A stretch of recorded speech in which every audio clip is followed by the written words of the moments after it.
তো এই জন্য আল্লাহকে না ভোলা, আল্লাহকে না ভোলা। আল্লাহ পাক বারবার বলছে, বান্দা কেন ভুলে গেল আমাকে, কেন ভুলে গেল, আমি কি করলাম, আমার সেজদা দিতে মন চাইলো না কেন, আজকের দিনে কেন আমার সাথে নারাজ হলো। এইখানে যে কয়জন ছেলে বাবা, যে কয়জন তোমরা আজকে 5 ওয়াক্ত নামাজ পড়ো নাই, আমার বাপ, তুমি বলো না আল্লাহর সাথে কেন রাগ করলা,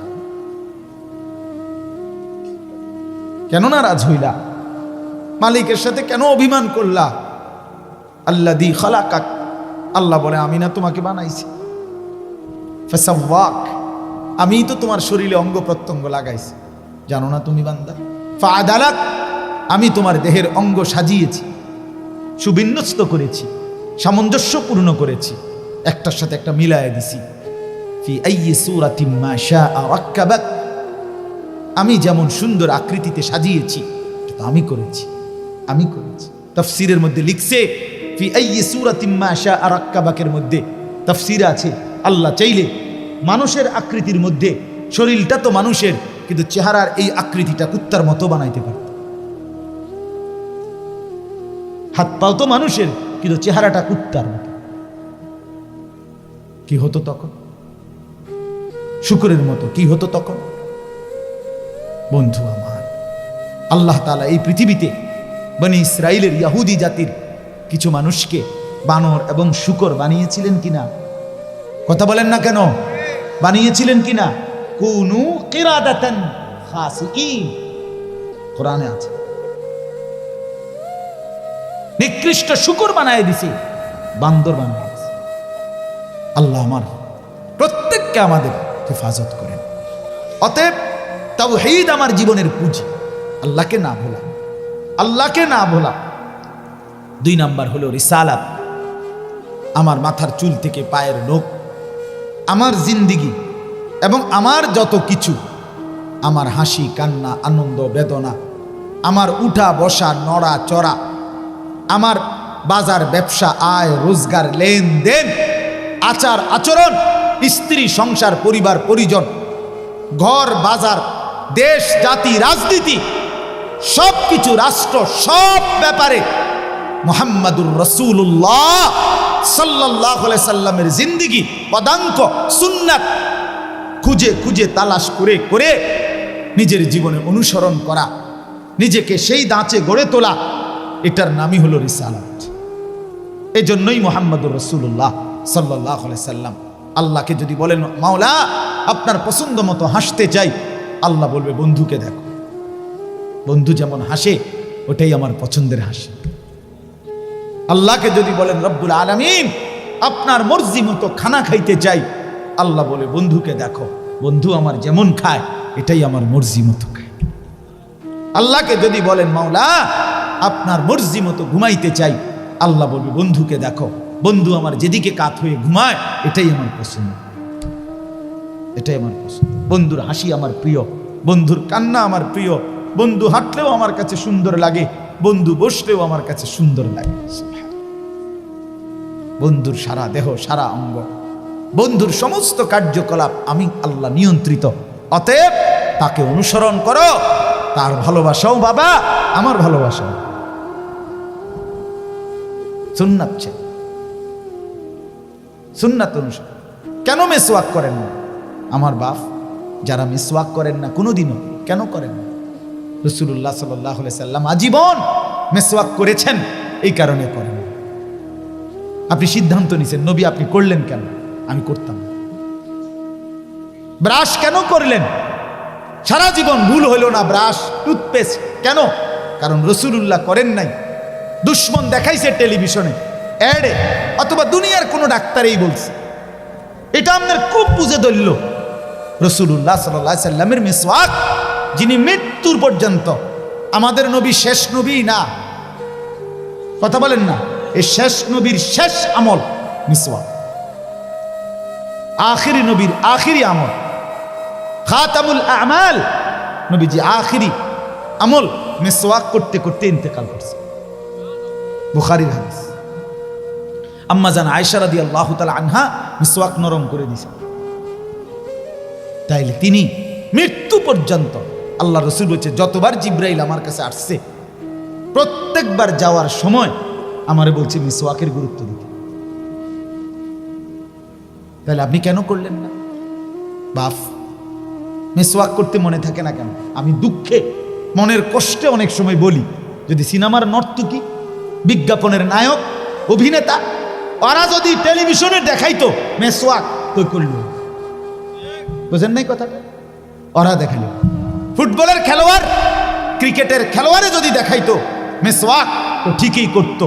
আজ মুহাম্মদুর রাসূলুল্লাহ করলেন কেন? এই জন্য উম্মতের এটা পছন্দ হলো না। দস্তরখান কেন পছন্দ হইল না?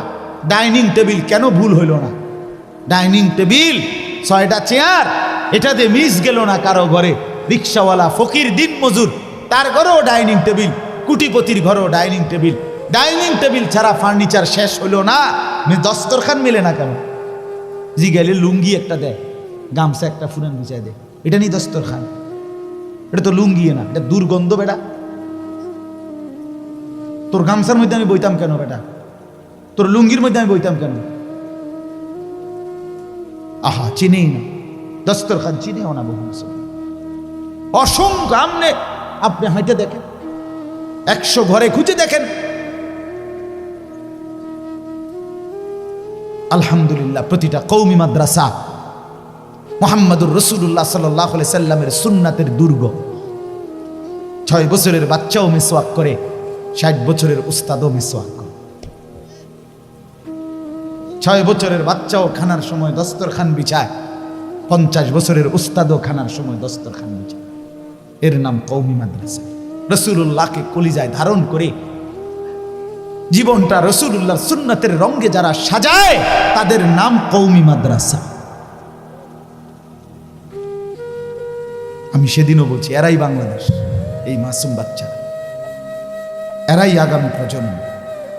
ইনশাআল্লাহ পৃথিবীর শেষ প্রান্ত পর্যন্ত বাতিলের যেই কোনো আক্রমণ প্রতিহত করার জন্য সর্বসময়ে কলিজার খুন সবার আগে পেশ করছে যারা, তাদের নামই কওমি সন্তান। এটা আমাদের ঐতিহ্য। রক্তে আমাদের জিহাদ ফি সাবিলিল্লাহ, রক্তে আমাদের শাহাদাত ফি সাবিলিল্লাহ, কোনো সন্দেহ নেই। আল্লাহ আমাদেরকে বুঝার তৌফিক দান করেন। এজন্য বাপ, জীবনটা রাসূলুল্লাহ সাল্লাল্লাহু আলাইহি সাল্লামের সুন্নতের আলোকে গড়া। এজন্যই তিনি আসছেন, এজন্যই মুহাম্মদুর রাসূলুল্লাহ সাল্লাল্লাহু আলাইহি সাল্লাম, ওনাকে পাঠানোর মাকসাদ আমার জিন্দেগি ওনার মতো গঠন। আমার বাজার, আমার ব্যবসা, আমার লেনদেন, আমার মুআশারাত, আমার আচরণ, আমার সব কিছু, আমার দেশ, আমার জাতি, আমার রাজনীতি, আমার সমাজ, আমার রাষ্ট্রনীতি, সব কিছু রাসূলুল্লাহ সাল্লাল্লাহু আলাইহি সাল্লামের জিন্দেগির মধ্যে তার সুষ্ঠু সমাধান, সুস্পষ্ট তরিকা, সুন্দর নমুনা আছে না নাই? গ্রহণ করুন। কাটসাট করলে হইতো না, কাটসাট করলে হইতো না। এটা কম যেত না, হেডা কম যেত না, রাজনৈতিক আলোচনা করণ যেত না, এটা লইয়া কম যেত না, হেডা লইয়া কম যেত না। না, সব কইতে হবে, সব বলতে হবে, আপনাকে সব শুনতে হবে। রাষ্ট্রপ্রধানও ইসলাম শুনতে হবে, দিন মজুরও ইসলাম শুনতে হবে। মুহাম্মদুর রাসূলুল্লাহ সাল্লাল্লাহু আলাইহি সাল্লাম সর্বোচ্চ ব্যক্তি, তার জন্য মুহাম্মদুর রাসূলুল্লাহ কুলি মজুর, তার জন্য, তিনি সবার জন্য, সবাই শুনতে হবে। আমি একবার এক জায়গায় আমার বেটা কাগজে লিখে দিছে ভদ্রলোকে, এ কি কি কম যেত না, দৈন্তার 9 কান্না লিখছে, 27টা না, ইডি কম যেত না, এমনি হইতো না, হেমনে হইতো না, হেমনে হইতো না। পরে লিখে দিছে নিচে কোরআন সুন্নাহর কথা বলবেন। তাই বললাম, আঙ্কেল আমি আসলে মনে কিছু নিয়েন না, এগুলা তো বাদ দিয়া এরপরে কোরআন সুন্নাহর কথাটা কি হইতে পারে স্যাম্পল হিসাবে আপনি কিন্তু 10টা মিনিট কিন্তু কইয়া দেন, আপনি আগে মানে যে এডি বাদ সাদ দিয়া আর এডিরে কয় কোরআন সুন্নাহ, এডি রইছে, আর এরপরে আমি এগুলার ব্যাখ্যা করবো। আপনি কদ্দুর আগে মূল শিরোনামটা কদ্দুর কইয়া কয়, আমরা কি আর এগুলো জানি? তা আমি কি লিখলেন? এত ফাজিল আপনারে কে হইতে কইল? ফাইজলামির কোনো সীমা আছে বেটা? তুই বেটা কিছু বোঝো না, এটা কম যেত না, এটা কম যেত না, তো সব বাদ দিয়া কোরআন সুন্নাহর কথা কোনটা তুমি কইয়া দাও, তাহলে তো আমি একটা আইডিয়া পাইলাম যে এইভাবে কইতে পারবো আমি, আমার একটা নমুনা দেখার। এই জন্য বাপ, জিন্দগির সব কিছুতেই আল্লাহ রসুলের কথাই শুনতে হবে, খামখেয়ালি করলে হবে। 23টা বছর আল্লাহ নবী সাল্লাল্লাহু আলাইহি সাল্লাম কষ্ট করছেন। যেদিন শেষ রবিউল আউয়াল মাসে আমার নবী সাল্লাল্লাহু আলাইহি সাল্লাম ইন্তেকাল করে, সেদিন আল্লাহ নবী সাল্লাল্লাহু আলাইহি সাল্লাম সোমবার দিন ইন্তেকাল করছে। ফজরের নামাজের ওয়াক্তে আমার যুবক ভাই, শুনো ভাইয়া, কষ্ট হইলেও বসছো, উঠো না বাপ। এই সোমবার দিন আল্লাহ নবী সাল্লাল্লাহু আলাইহি ওয়াসাল্লাম রবিউল আউয়াল মাসে ইন্তেকাল করছেন। নবীজি ইন্তেকালের পূর্বে 23 ওয়াক্ত নামাজ নবীজি নিজে ইমামতি করতে পারে নাই। এতটা অসুস্থ ছিলেন। হযরত আবু বকর সিদ্দিক রাদিয়াল্লাহু তাআলা আনহু ইমামতি করছেন। শেষের কয়েক বেলা মসজিদে যাইতে পারে না, এমনি তো যাইতে পারে না। শেষ সোমবার দিন, ইন্তেকালের দিন, ফজরের নামাজের ওয়াক্তে, কোন নামাজ? এই ফজরের নামাজের ওয়াক্তে আসসিরাতুন নববিয়্যা কিতাবে আমি পড়ছি, সৈয়দ আবুল হাসান আলিয়ান নদভী রাহমাতুল্লাহর কিতাব, বাংলা অনুবাদ হয়েছে নবী রহমত এই নামে, এটা পড়লে পাইবেন। তো ওইখানে আছে সকালবেলা এই সোমবার দিন ফজরের নামাজে সব সাহাবী মসজিদে নববীতে আসছে। হযরত আবু বকর সিদ্দিক ইমামতের জায়গায় দাঁড়াইছেন, নামাজ শুরু হয়েছে।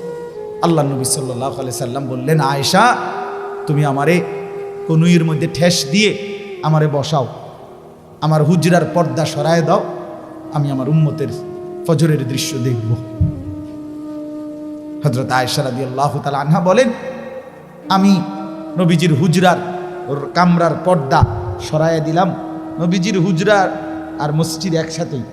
এখন যে রাসূলুল্লাহ রওজা মোবারক, যে এটাই হুজরা, বুঝেন নাই কথাটা? তো হযরত আয়েশা বলেন, আমি কনুইয়ের মধ্যে কষ্ট করে ঠেলান দিয়ে বুকে জড়িয়ে আল্লাহ নবী সাল্লাল্লাহু আলাইহি সাল্লামকে বসাইলাম। নবীজি তাকাইয়া দেখলেন পুরা মসজিদ ভরা, ফজরের নামাজে মুসল্লি ভরা। আল্লাহ নবী সাল্লাল্লাহু আলাইহি সাল্লাম আবু বকর সিদ্দিককে ইমামতি করছে দেখলেন। কিছুক্ষণ দেখে নবী চোখের পানি ফেলে দিলেন, কাঁদতে শুরু করলেন আর বললেন, আয়েশা, আমার 23 বছরের মেহনত সার্থক। আয়েশা, গত 23টা বছর আয়েশা আমি কি কষ্ট না করেছি। গত 23টা বছর আমি তায়েফের পাথরের আঘাতে আমার পিঠটা চালনির মতো ছিদ্র হয়ে গেছে। আয়েশা দেখো, আমি পেটে পাথর বাঁধছি, আমার ঘরে 3 মাস চুলায় আগুন জ্বলে নাই, আমি দান শহীদ করেছি, আমার কনুইয়ের মধ্যে লোহার কড়া ঢুকে গেছে, আমার কত সাহাবীর তাজা রক্ত, শাহাদাতের খুন আমি নিজ চোখে দেখছি। আয়েশা, এই সব কিছুর বিনিময়ে আমার স্বপ্ন ছিল আমার উম্মত 5 ওয়াক্ত নামাজ মসজিদ ভরে জামাতে পড়বে। আজ ফজরের নামাজে আমি তা দেখলাম, আমার উম্মত 100 উপস্থিত। আমি আয়েশা সার্থক, আমার 23 বছরের মেহনত সার্থক। এরপরে নবী আসমানের দিকে 2 হাত তুলে বলছে, আল্লাহুম্মা রফিকাল আ'লা, মাওলা আপনি বন্ধুর কাছে এবার আমি যেতে চাই, আমার মাকসাদ পূর্ণ হয়েছে। এই সেদিন নবীজি জোহরের নামাজের আগে সূর্য পশ্চিম দিকে হেলে যাওয়ার সময় আল্লাহ রাসূল ইন্তেকাল করছে। নবী উম্মতকে শেষ দেখছে ফজরের নামাজ। কোন নামাজ দোস্ত বলেন? শেষ দেখে গেছে, শেষ হাসি, মুচকি হাসি দিছিলেন ফজরে দেখে। ফজরের নামাজ কেন পড়বেন না নামাজ? কিসের কাছে হেরে গেলেন?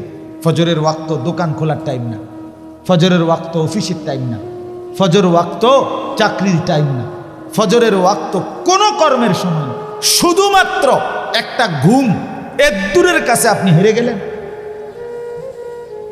আমার বাপ, আমার ভাই, বাহিরের কেউ না বুঝুক, আপনারা তো বসছেন, আপনারা বলেন কিসের কাছে হেরে গেলেন? বলেন না, আমারে বলেন।